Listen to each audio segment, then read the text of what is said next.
सामने आपको नज़र आ रही है आलीशान खूबसूरत मस्जिद फतेहपुरी।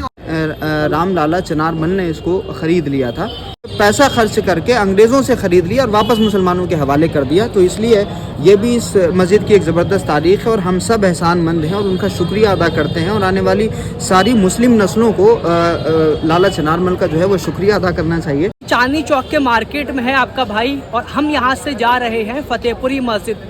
फतेहपुरी मस्जिद तारीखी मस्जिद है जिसको फतेहपुरी बेगम ने बनवाया था। फतेहपुरी मस्जिद पहुँचेंगे, आपको विज़िट कराएंगे, ख़ुद भी पहली बार जा रहे हैं तो देखेंगे। तो अभी आप ये चांदनी चौक का मार्केट देख रहे हैं और फतेहपुरी मस्जिद की ये तारीख़ भी है कि उसके अंदर कुछ टाइम के लिए नमाज भी बंद हुई थी और उसको अंग्रेज़ों ने बेच दिया था। तो अंदर चल के और ज़्यादा तारीख़ भी बताएंगे और मस्जिद को विज़िट करेंगे। सबसे पहले आप ये चांदनी चौक का मार्केट देख लीजिए। अभी कुछ सालों पहले इसको रेनोवेट कराया गया था। तो ये बहुत ही बिज़ी मार्केट है और एशिया के सबसे बड़े मार्केटों में इसको गिना जाता है। यहाँ पर कपड़े की मार्केट होता है, कॉस्मेटिक का मार्केट होता है और अलग अलग तरह के मार्केट यहाँ पर हैं। तो ये मार्केट आप देख रहे हैं चांदनी चौक और इधर से सामने जब इस साइड आगे जाएंगे तो यहाँ पर पड़ेगी फतेहपुरी मस्जिद जो कि ऐतिहासिक मस्जिद है। सामने आपको नज़र आ रही है आलीशान खूबसूरत मस्जिद फतेहपुरी और ये मस्जिद फतेहपुरी का पूरा ये मार्केट है, ये आप देख लीजिए। और ये चांदनी चौक मार्केट है। चांदनी चौक मार्केट फतेहपुरी मस्जिद पर ख़त्म होता है और इधर सामने लाल किले से ये मार्केट शुरू होता है।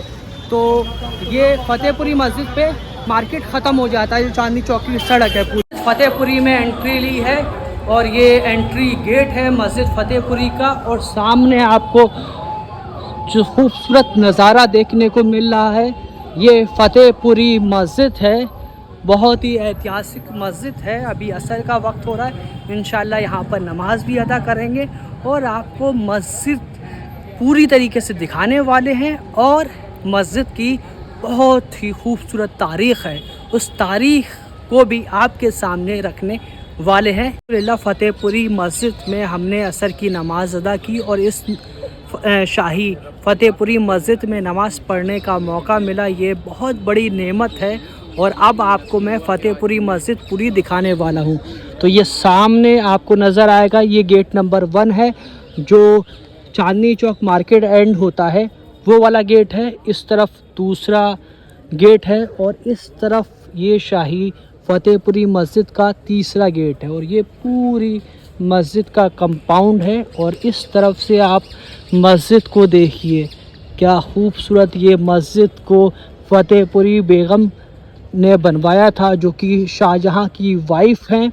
और ये मस्जिद का मेन एरिया है और आप देखिए क्या खूबसूरत ये मस्जिद है जिसको सफ़ेद संगमरमर और लाल पत्थर से बनवाया गया है। इस तरफ से आप ये मस्जिद का नज़ारा देखिए, इसमें ऊपर जो है कुरान की आयत वगैरह है और बहुत कुछ चीज़ें यहाँ पर लिखी हुई हैं। आप ये इस तरफ से देखिए इस मस्जिद को और अभी अंदर से भी हम मस्जिद को दिखाने वाले हैं।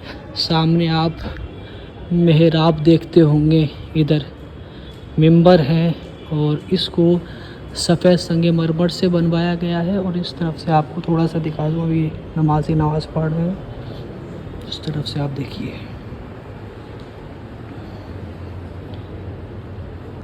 ये शानदार और तारीख़ी मस्जिद जिसको फतेहपुरी मस्जिद कहा जाता है और ये फतेहपुरी बेगम ने बनवाई थी 16वीं सेंचुरी में। जुड़ी हुई एक इंटरेस्टिंग चीज़ आपको बता दूं कि 1857 में जब हिंदुस्तानियों ने अंग्रेज़ों के ख़िलाफ़ विद्रोह किया था, लड़ाई लड़ी थी, उसके बाद अंग्रेज़ों ने 1857 के बाद बहुत सारी इमारतों को नुकसान पहुंचाया था। तो उसमें ये फतेहपुरी मस्जिद थी, इसको भी नुकसान पहुंचाने की अंग्रेज़ों की साजिश थी और वो इस मस्जिद को नुकसान पहुंचाना चाहते थे। उस वक्त अंग्रेज़ों ने इस मस्जिद को तकरीबन 11,000 रुपये में बेच दिया था और इस मस्जिद को अंग्रेज़ों ने बेचा था। और यहाँ के एक बहुत बड़े सेठ थे शायद चुन्नी लाल, उन्होंने इस मस्जिद को ख़रीदा था। तो जब चुन्नी लाल साहब ने इस मस्जिद को ख़रीद लिया तो ये ध्वस्त होने से बच गई, मगर अंग्रेज़ों की प्लानिंग तो कुछ और ही थी। तो ये खूबसूरत मस्जिद फतेहपुरी मस्जिद है और इस तरफ कुछ कब्रें हैं इस मस्जिद के अंदर, और ये देखिए आप बहुत सारी कब्रें हैं फतेहपुरी मस्जिद में। और ये है ऐतिहासिक फतेहपुरी मस्जिद जिसको 16वीं सेंचुरी में बनवाया गया था। फतेहपुरी बेगम जो कि शाहजहाँ की बेगम थी, उन्होंने इस फतेहपुरी मस्जिद को बनवाया था। इस तरफ देखिए ये फतेहपुरी मस्जिद का हौज है और ये पुरानी दिल्ली में मुग़ल कालीन दौर की एक वो आलीशान मस्जिद है जिसके अंदर एक बहुत गहरा इतिहास जुड़ा हुआ है और यहाँ पर बहुत सारे लोगों ने नमाज़ें पढ़ी हैं।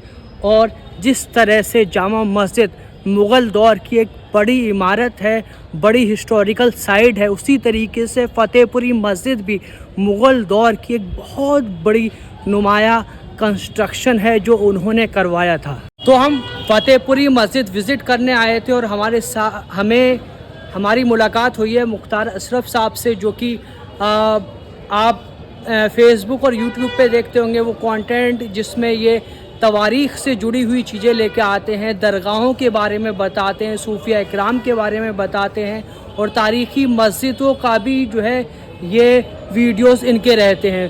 तो मुख्तार साहब से मुलाकात हुई है, कैसे हैं भाई जनाब? अल्हम्दुलिल्लाह। क्या कहना चाहेंगे हमारी ऑडियंस से?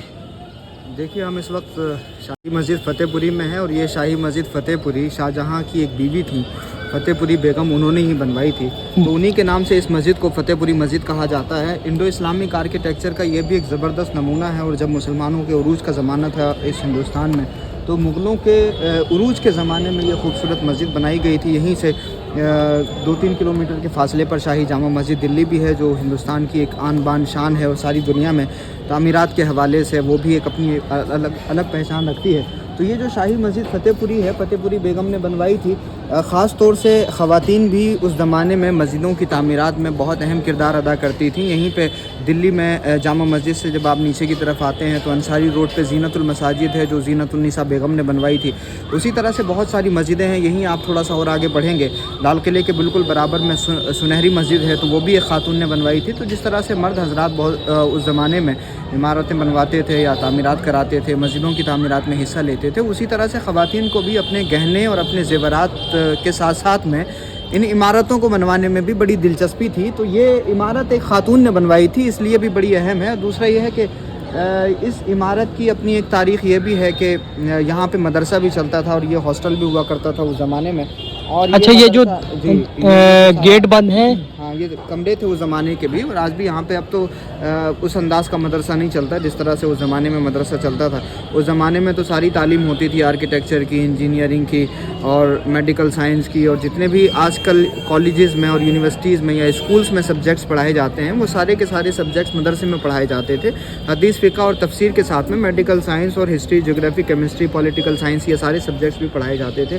तो उस ज़माने में यहाँ पे मदरसा चलता था और यहीं के जो पास आउट तलबा होते थे, जो स्टूडेंट्स होते थे, वही फिर आर्किटेक्चर के मैदान में ज़बरदस्त किरदार अदा करते थे। फिर ऐसे ही लोग इन्हीं तरह के मदरसों से फारिग होने वाले इंजीनियर्स जो थे, लाल किला बना रहे थे, सुनहरी मस्जिद बना रहे थे, ताजमहल बना रहे थे, जामा मस्जिद जैसी इमारतें, इस तरह के मदरसों से पास आउट होने वाले तलबा ने ही बनाई। अच्छा मुख्तार भाई, एक आखिरी चीज़ पूछना चाहूँगा, जो 1857 में जो क्रांति हुई थी उसके बाद इस मस्जिद को नुकसान पहुंचाने की कोशिश की गई थी और इसको बेचा गया था, वो जो है उससे जुड़ी हुई थोड़ी तारीख। देखिए, ये हिंदुस्तान जो है सारी दुनिया में डाइवर्सिटी के नाम से जाना जाता है, मोहब्बत के नाम से जाना जाता है, और उस मोहब्बत की एक ज़बरदस्त तारीख़ इस शाही मस्जिद फतेहपुरी से भी जुड़ी हुई है। जब इसको नीलाम कर दिया गया था और शाही जामा मस्जिद दिल्ली को भी नुकसान पहुंचाया गया था, उसके अलावा बहुत सारी मस्जिदों को अपनी पर्सनल प्रॉपर्टी बना लिया गया था, तब उस ज़माने में राम लाला चनारमल ने इसको ख़रीद लिया था।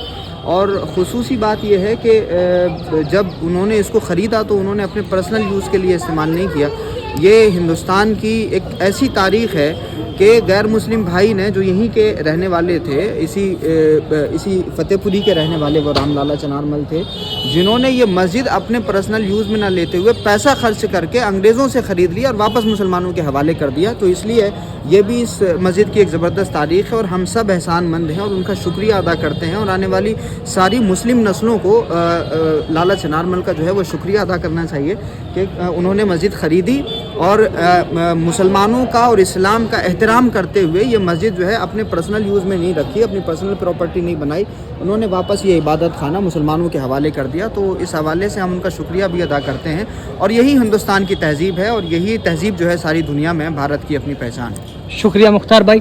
तो फतेहपुरी से अब हम निकल चुके हैं और बाहर आ चुके हैं और बाहर का आप माहौल देख सकते हैं। इस तरफ जो है ड्राई फ्रूट का बहुत बड़ा मार्केट है जिसको खाड़ी बाउली मार्केट कहते हैं और ये बहुत बिजी एरिया है।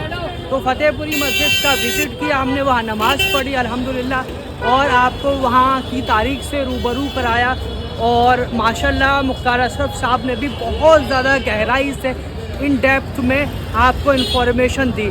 तो इस ब्लॉग को यहीं पर एंड करेंगे। माशाल्लाह बहुत ही मज़ा आया यहाँ पर आकर। तो आपसे इंशाल्लाह अगले ब्लॉग में फिर मुलाकात होगी। इस ब्लॉग को यहीं पर हम एंड करने वाले हैं।